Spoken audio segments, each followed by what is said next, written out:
Welcome to the All Out Coach Show, my friends. My name is Tim Mikhelishvili, and as you know, learning and development is one of the most primary reasons that inspired me to start this podcast a couple of years ago, because it's intimately connected to our performance and to our success.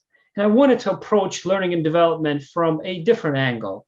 While working in the pharmaceutical industry for my entire career, I thought that it was time to learn more about my own industry from others from various different walks of life in order to bring the best across different specialties and fields. Today, I have with me Dr. Ruth Gotian, who is an expert on adult learning and leadership. Before I introduce her to all of you, I'd like to share some of the highlights from her accomplishments and from her illustrious career. Dr. Ruth Gotian is the Chief Learning Officer and Assistant Professor of Education in Anesthesiology and former Assistant Dean of Mentoring and Executive Director of the Mentoring Academy at Weill Cornell Medicine. She's been hailed by the journal Nature and Columbia University as an expert in mentorship and leadership development, both areas that I speak extensively about at All Out Coach. In 2021, she was selected as one of 30 people worldwide to be named to the Thinkers50 Radar List, dubbed the Oscars of management thinking. And by August, she was shortlisted as the top 8 emerging management thinkers in the world. She's also a semi-finalist of the Forbes 50 over 50 list. She's a contributor at Forbes, global speaker. In addition to publishing in academic journals, she's a contributor to Psychology Today, where she writes about optimizing success in addition to Forbes.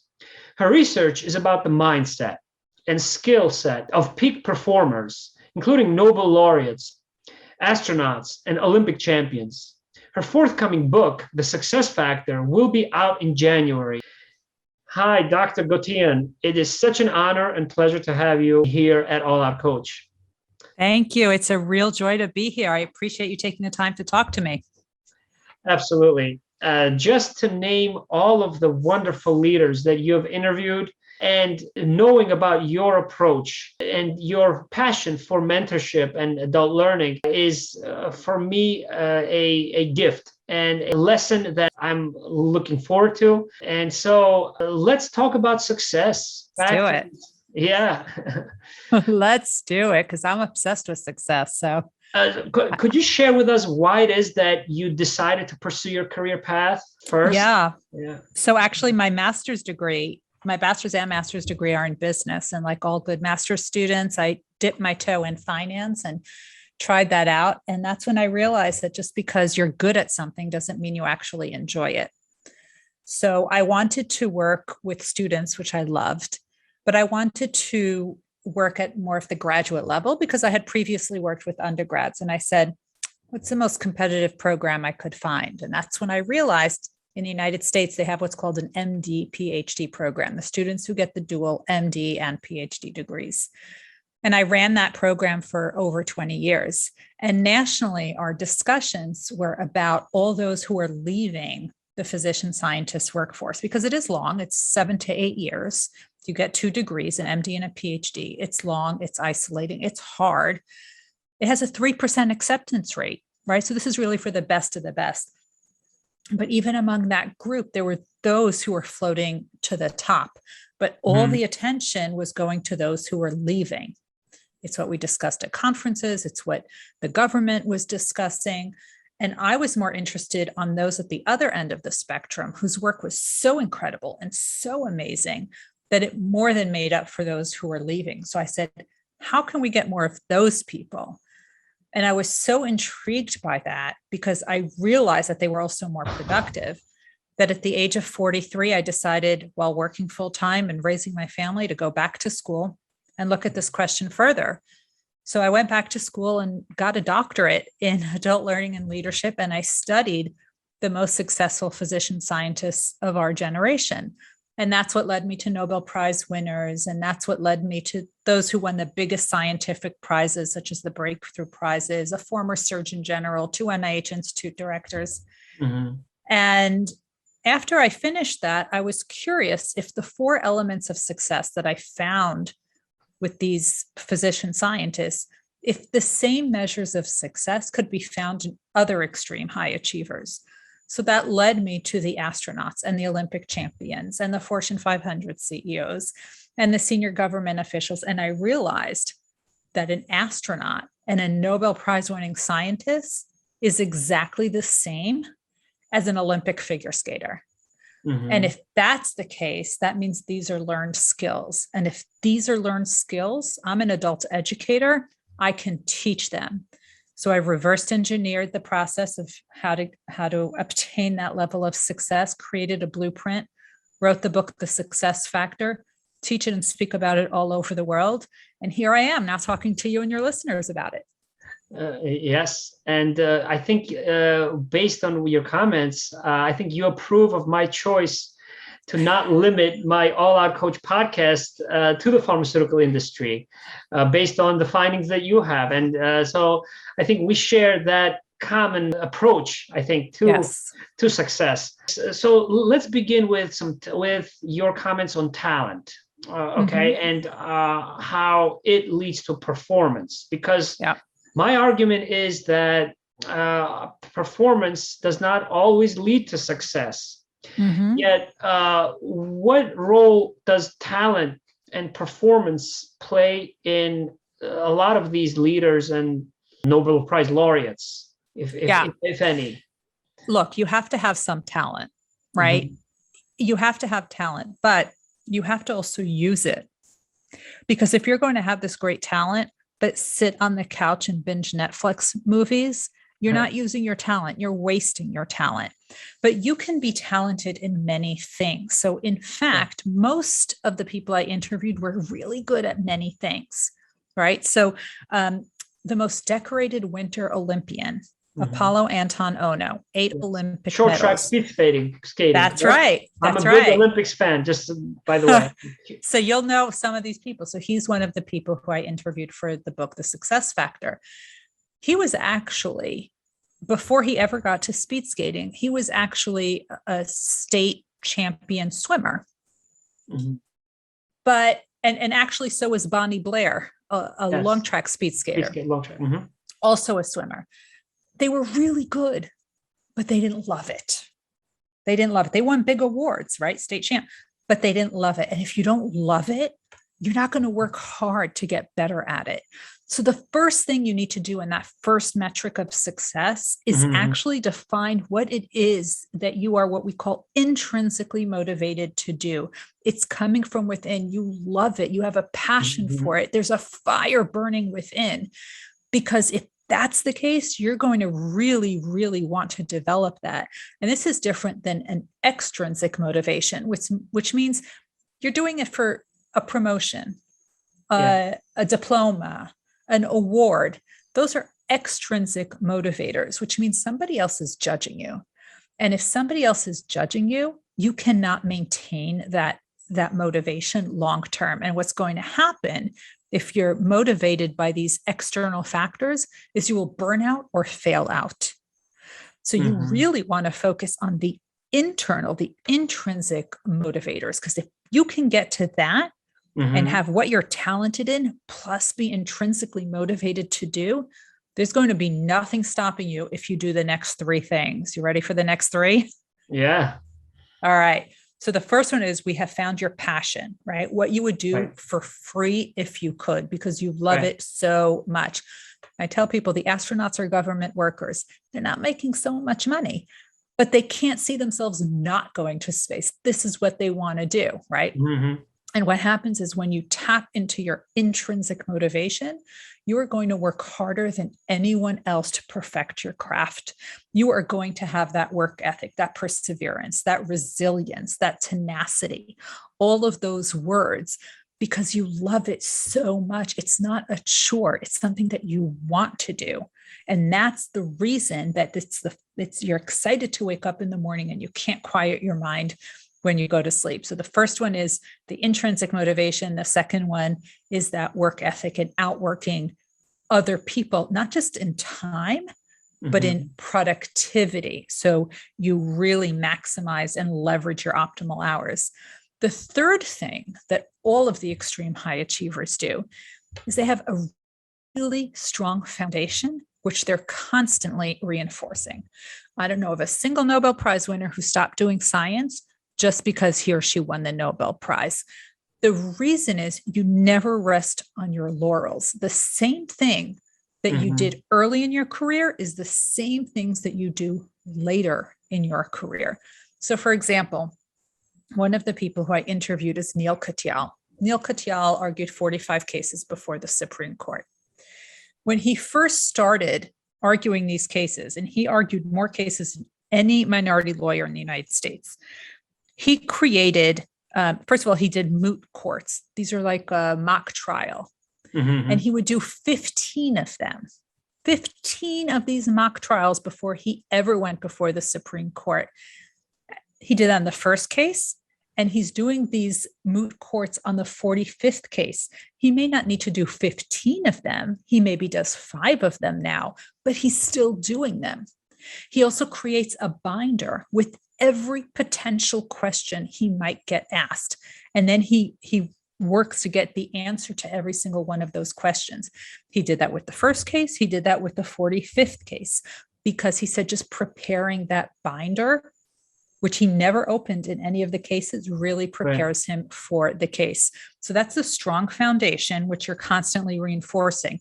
Neil Katyal did not say which takes a lot of time, right? And so there's no such thing as balance, right? You have to have some sacrifices. Correct. But remember, they love this. They love this, right? It's no longer a sacrifice for you, right? Yeah. So again, those are the same things. You don't rest on your laurels, say, I've done this so many times, I don't need to do it again. Oh, yes, you do. And the last one, and which is where this podcast perfectly falls into place, is all extreme high achievers don't ever think that they have all the answers or that they know it all. Actually, it's the opposite. They say there's always more to learn, and they're always open to learning new things, but they do it informally. They're not sitting in classes for 8 hours a day. Instead, they'll read books, they'll read articles, they'll watch YouTube, they'll listen to interviews such as this one on a podcast. Hopefully that's how they're gaining new knowledge. They'll listen, take a course on LinkedIn Learning. They find all these ways that they can learn information. In addition, they surround themselves with a team of mentors, not just one mentor, a team of mentors. And this is what's so important. They all had it, every single one of them. So I tell people, if a Nobel Prize winner and an Olympian and an astronaut have a team of mentors, why do you think that you don't need one? Right? So these are the 4 things that they all have in common. It's actually what I talk about in the book, The Success Factor. But then the third part of the book, I can't just tell you about these mindsets without telling you how to apply them into your own life. So for each one of these 4 things, intrinsic motivation, work ethic, strong foundation, and continuous learning, I actually teach you different ways to apply it in your own world. And it actually offers a lot of options, because we're adults. We learn differently. What works for you may not work for me. What works for me today may not work for me when there's a transition, a new job, a new partner, a move, a pandemic, right? We all have all these transitions in our life, and we need to know how to move with that. So that's why I give a lot of options, because we're adults. We like options. Yeah. So you mentioned passion there, and just to be a devil's advocate, I've heard this a lot from many people. Look, what if I don't have a passion? And so I've argued that, look, that passion comes through research. Once you demonstrate some interest, once you find something that you're curious about, you can develop not one passion, but maybe multiple different passions to your examples. So sometimes the passion may not be what leads to business success, right? But it may be fulfilling. Are there some tips you have in, finding that passion first and foremost? Yeah, absolutely. In fact, one of the things I take people through is what's called a passion audit. A passion audit is really to figure out, remember how I started the conversation, just because you're good at something doesn't mean you're passionate about it. Yeah. So how do you figure out and how do you discern between what you're good at and what you're passionate about? What you're doing versus what fills you up versus what drains you. And what are the things that you procrastinate doing? And when you're procrastinating doing something, what are you doing during that procrastination time? What are you doing on your time off? What are you doing on your weekends? All ways to figure this out. And if any of your listeners, Tim, want to do their own passion audit, they can just download one from my website, Ruth Gotian, RuthGotian.com, ruthgotian.com/passion audit. One thing that I often wondered about traveling and being in areas with public transportation where I would hear street musicians that would literally make me stop and take out my video camera, that big video camera that use right, and it forced me to think to myself, why is it that such great musicians do not win Grammy awards and are not recognized by others? In your research, how do you create your own success or your own momentum such that others recognize you as that expert? Right. But remember, if you're doing it for other people, such as the Grammy Award, that's an extrinsic motivation, right? Not an intrinsic motivation. But remember the four things that I talked about: the intrinsic motivation, the work ethic, the strong foundation, and the informal learning. You can't pick and choose which one you're going to do. You actually have to do all four. And you have to do all four simultaneously. But the important thing, if you are going to start with one to get the ball rolling, you have to figure out what you're intrinsically motivated to do. And then the rest builds on that. But what happens is so many people, I'll tell them what the four things are, but they'll do 2 out of 4, 3 out of 4, 1 out of 4. It doesn't work that way. You have to do all four.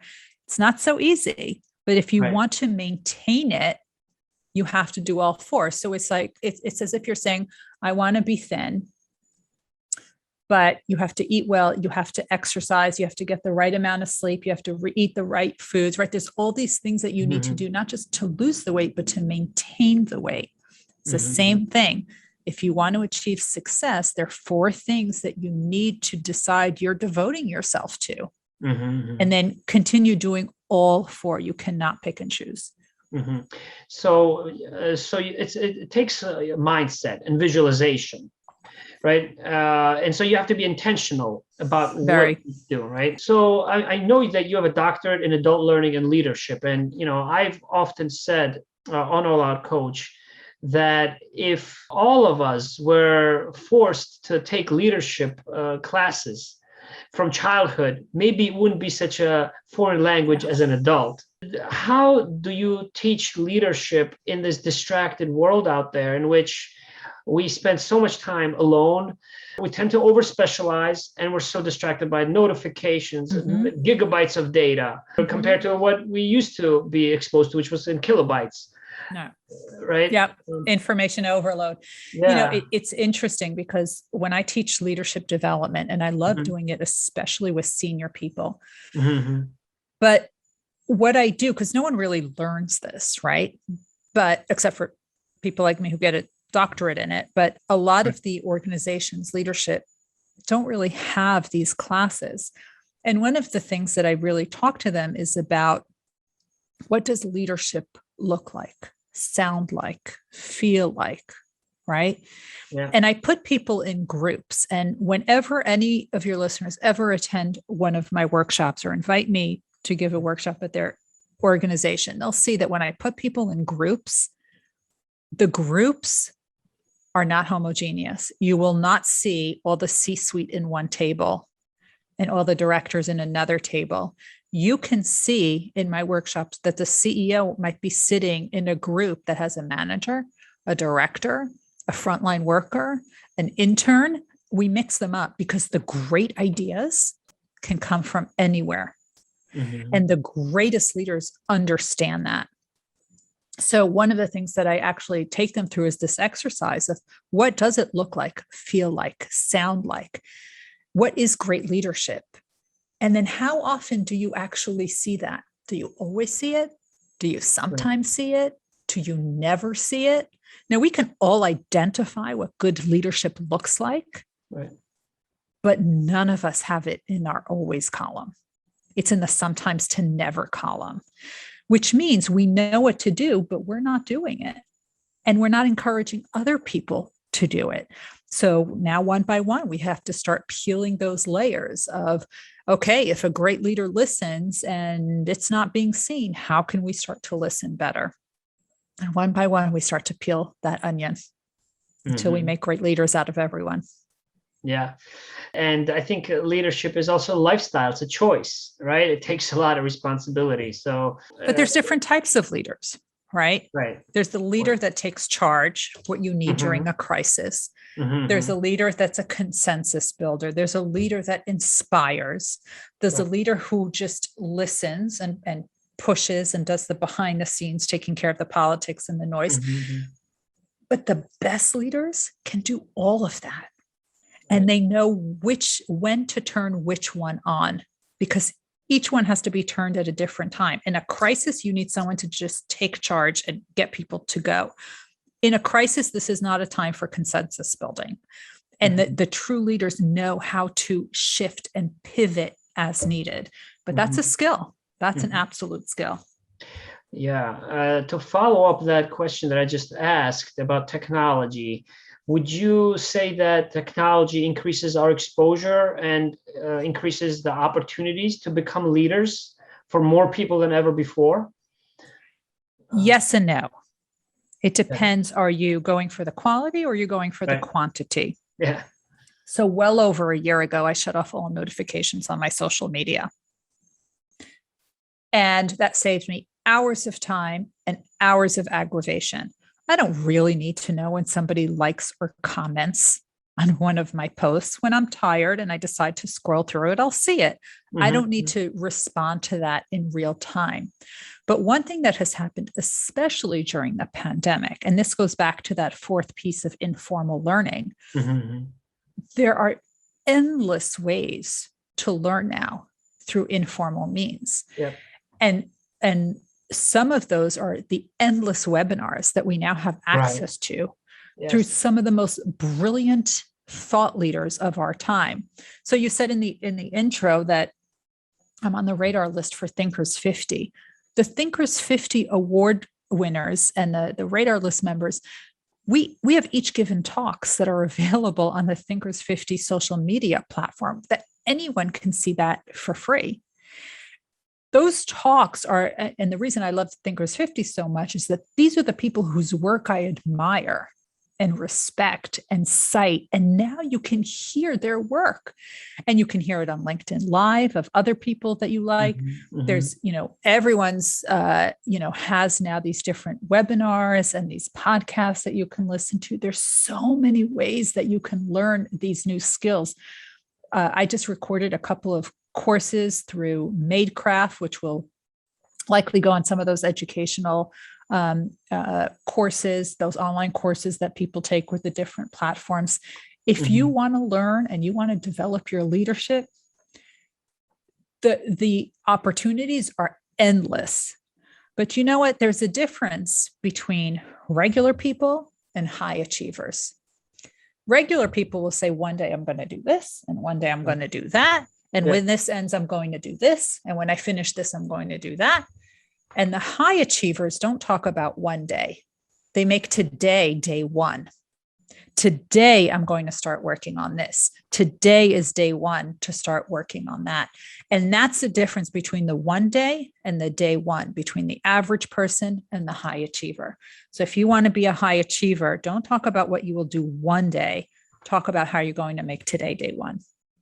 The urgency, it's so important, and many people are fortunate enough to realize that earlier than others, right? In their lifespan. And I don't think that there's an age limit to when you can learn and have that beginner's mindset. learning and development now is also a huge opportunity, but also a gap that was outlined by leaders and experts in this field. I had a chance to attend an educational summit that was organized by EdApp and Culture Amp.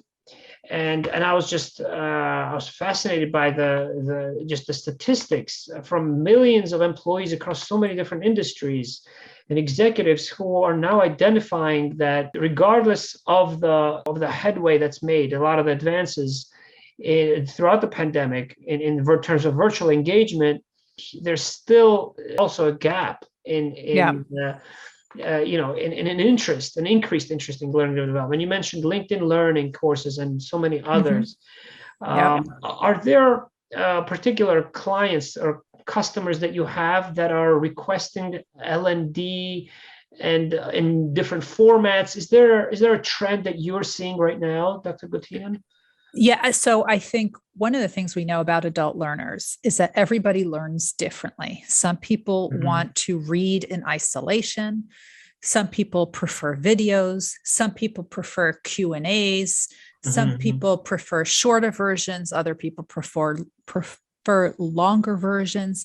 Everyone has their unique learning style, and learning style is not visual, auditory. That's not what I'm talking about. I'm talking about, do you prefer the reading? Do you prefer long or short reading? Do you prefer the videos? Do you prefer actually trying it out as a way of learning? So everyone does things differently. And the great thing now is that there's so many ways that you can do it. I am a huge, enormous fan of LinkedIn Learning. I try almost every weekend. I take another course on something that's of interest to me.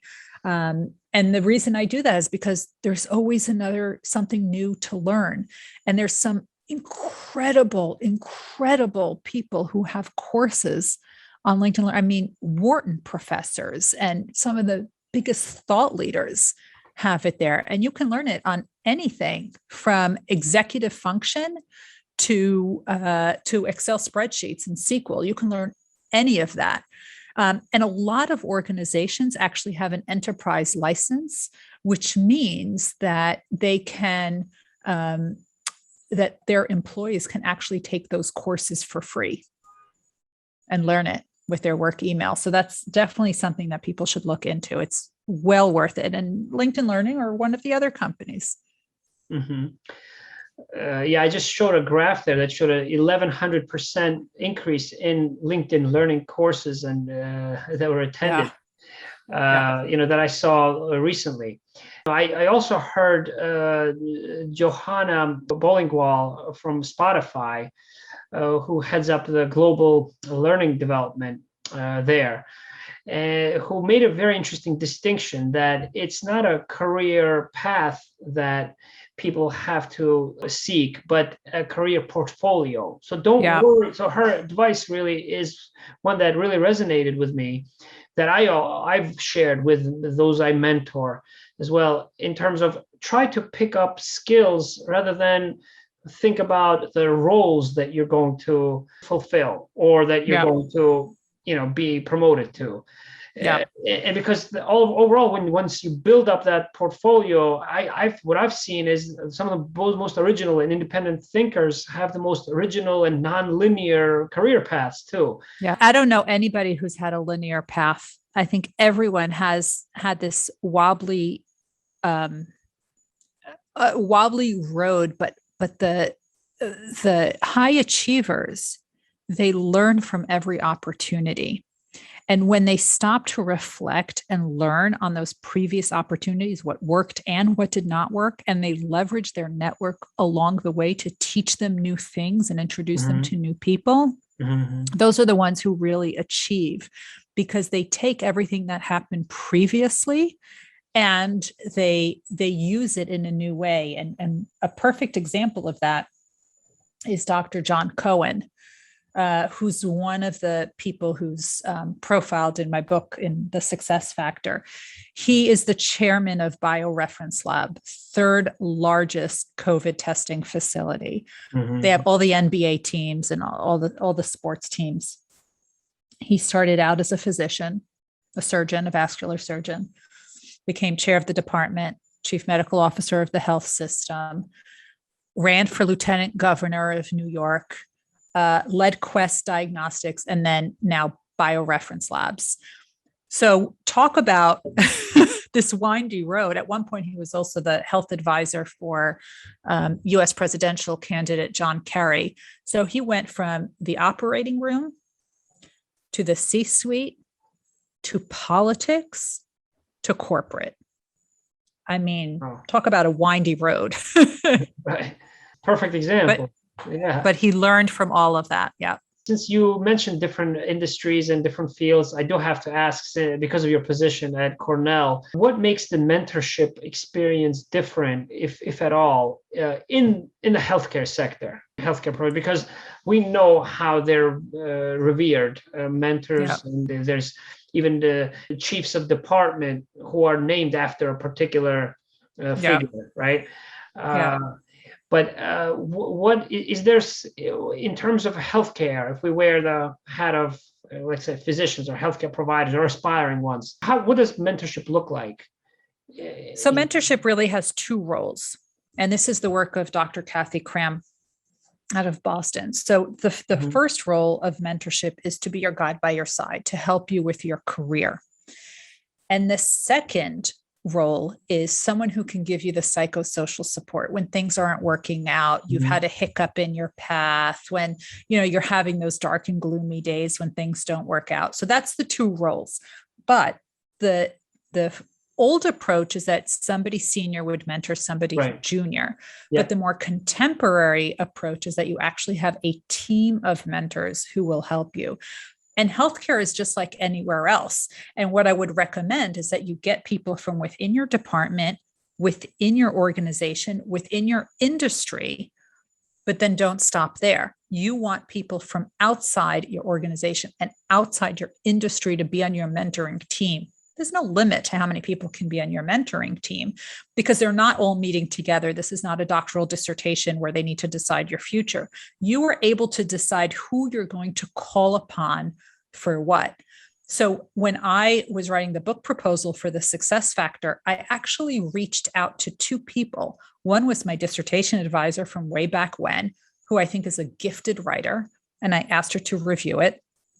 And the other is the editor of a journal, who I think is a brilliant editor and who has published books herself. And I asked her to review it as well. I didn't ask the physician who has never written a book before to review the book proposal. I didn't ask the lawyer who's never written a book to review the book proposal. I was very strategic as to who I'm going to call for what. So within healthcare, outside healthcare, you want people within your industry and outside your industry. But the important piece is to actually have a mentoring team. And this mentoring is so critical because all the research has shown that those who have a mentor out earn and outperform those who don't, and they have lower burnout and they have greater career satisfaction. All the research is saying you should have it.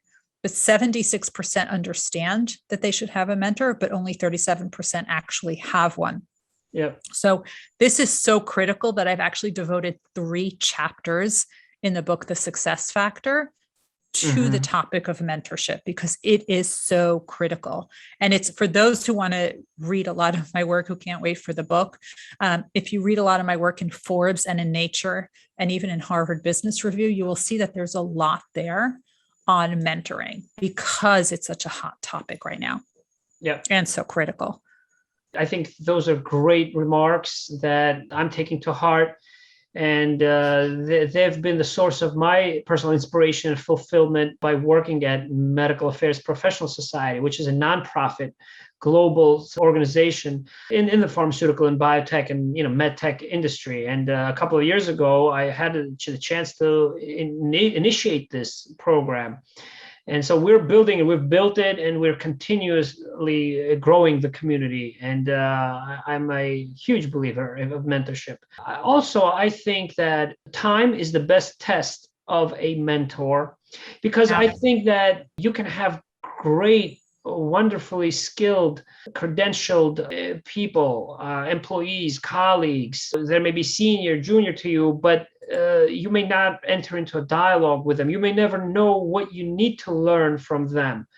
Right? Or you may not always be clear about whether or not they have your best interest. And I think the reason why I'm asking this is because when I called myself a coach, even though I don't have a certification, right, other than the leading organizational change at MIT, which is more specific company culture related title, I guess, is that I know the responsibility that comes with being a coach or a mentor. It's that no one doubts for 1 second that you have their best interest, and only time shows that. And that's why these mentorship programs are sometimes, let's say, they're 1 year, right, or they're 6 months, or they're limited by time.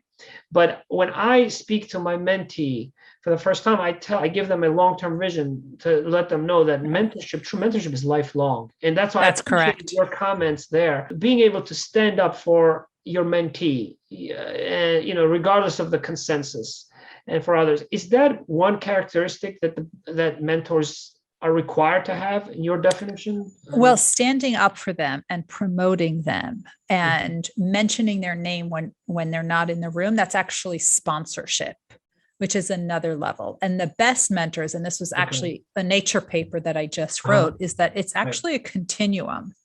So if you're going to sponsor somebody for an opportunity, it then behooves you to make sure that they succeed in that opportunity that you're recommending them for.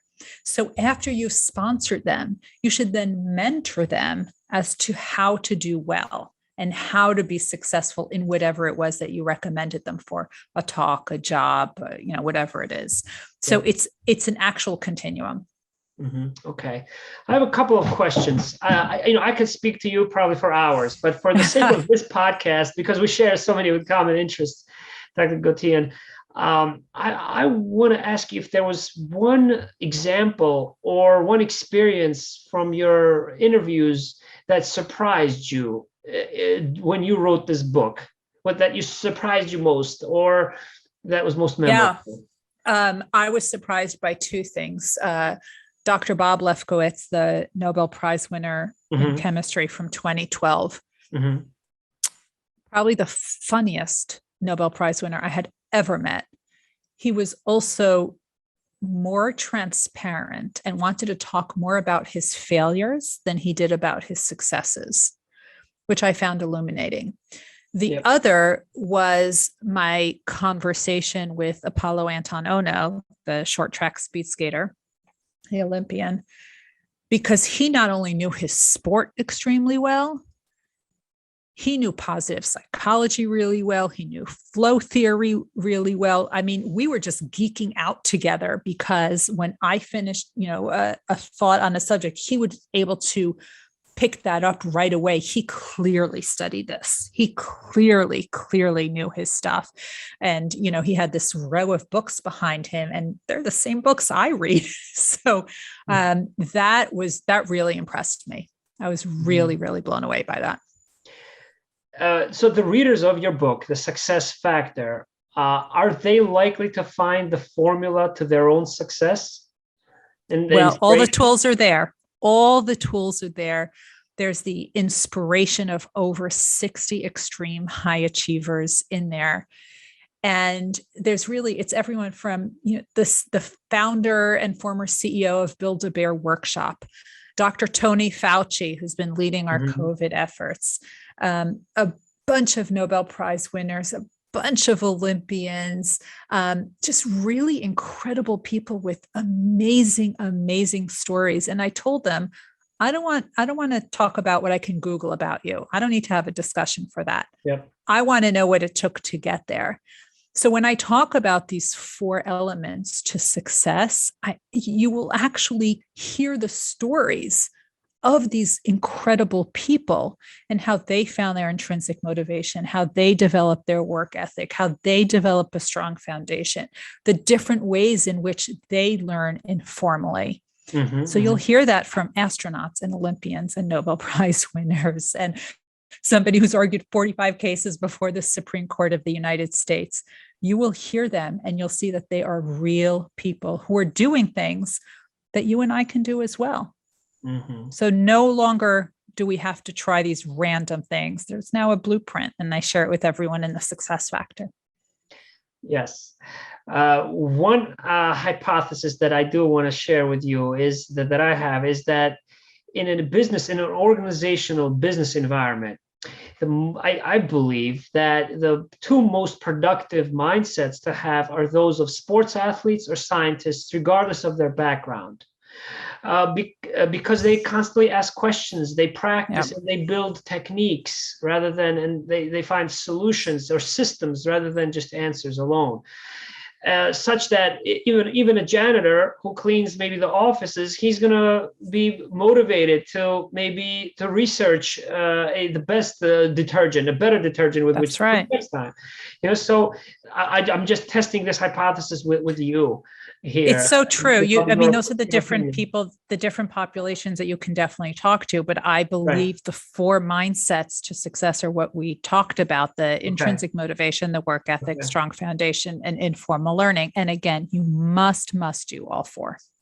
Okay, wonderful. Well, Dr. Gotian, thank you so much. I can't wait until your book comes out. I look forward to a lot more inspiration. And I believe also that the networking that we do and the sharing that knowledge allows us to reach that peak and then take the others with us to those performance peaks and that level of unprecedented success. You have to have a national recognition for your work. But some of the people who I talk about in the book, you've never heard of before. I think after this book, they will become household names because the way they've disrupted their industries.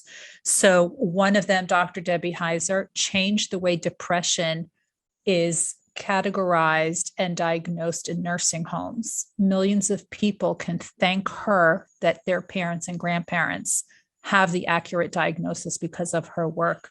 Janice Lintz, who single-handedly disrupted the hearing aid industry so that millions of people all over the world can have the access that they need in national parks and Broadway theaters and Buckingham Palace and national park. I mean, you name it. She's done it single-handedly. So there's a lot of people, and these are people who have developed and curated a network over years and years and years and years. It wasn't overnight that I started talking to astronauts and Olympians. This was years and years of developing a reputation where people know, like, and trust me. And I know, like, and trust them and their work. And that's how the referrals come. Most of the people who I was able to reach was through referrals, almost no cold calls. But that takes a long time to curate. But you know what? You need to be known for something.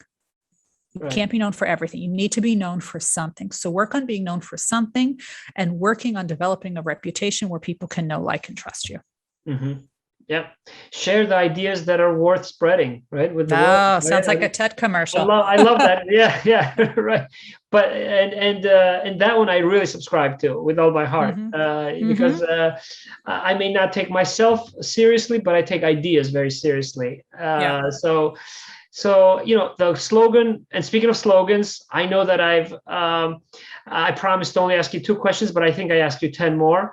But this is a completely unscripted and natural conversation that I would love to share with others, that I know is going to inspire them. I'm going to share the very simple slogan that I had come up with years ago when I was advising a startup in the pharmaceutical industry, which is stretch yourself and lift others. How are you stretching yourself and lifting others in your next upcoming project or currently? Hey, I wrote a book while working full time in the middle of a pandemic and taking care of my kids and elder care for my parents, and talk about stretching yourself. I mean, I read 70 to 100 books a year. Writing a book is a whole different ball of wax.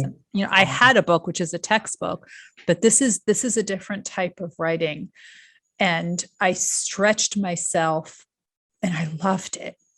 And as I leak out this information in Forbes and Psychology Today and other articles, people are really responding to it. So I'm really hoping that people enjoy the success factor. It's how I stretched myself, and I'm hoping how everyone else can stretch themselves. Thank you very much. Thank you.